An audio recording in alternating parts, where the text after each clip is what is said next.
Very much. UC's football team has been building quite the resume on the field for the past decade. Now it's trying to do the same off the field. Brad Steinke joins us now to tell us why the school has potentially decided to maybe withhold some money from players. Brad? It's an interesting concept, and I think UC's on the forefront of this, but we'll see how it all plays out.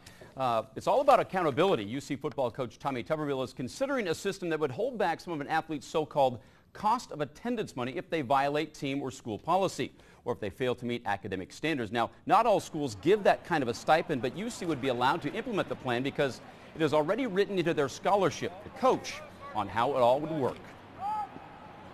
Some kids get $700, some kids get $1,000, some kids get $1,500 a month, depending on where they're living and all that.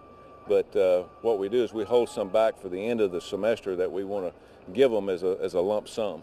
And if there's any, parking tickets or, any damage that they've done to their dorm room, anything that the school is going to hold them accountable for, that's how that they're going to end up paying for it. Athletic Director Mike Bone added, this is not a fine or a threat. It's a way to help athletes avoid debt. Also a tool to provide some accountability. Now, the new policy, if implemented, would also include an appeal process for student athletes. A key point, UC is still considering the plan. No word yet on if or when it would take effect. Okay, the question is, UC wants to become a big-time football program. Yeah. No question about that. Recruiting is all about this and whether players are attracted. Does this hurt recruiting? Well, I think if you're recruiting a certain type of kid, but they're one of the few programs giving student athletes extra money. So I think it could be a benefit down the line.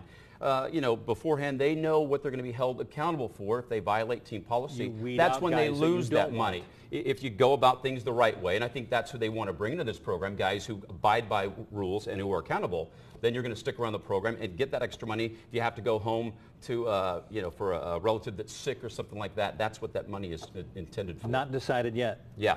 Lots to talk about. Brad, thanks very much. We wanted to know what you think about this potential move, so we turn to Facebook. So far, you're all in favor.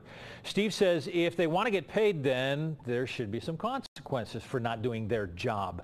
Sarah thinks, I definitely think athletes should be held to higher standards in terms of scholarships. And Rhonda says simply, sounds good to me. What do you think? Check out our Facebook page. Give us your thoughts.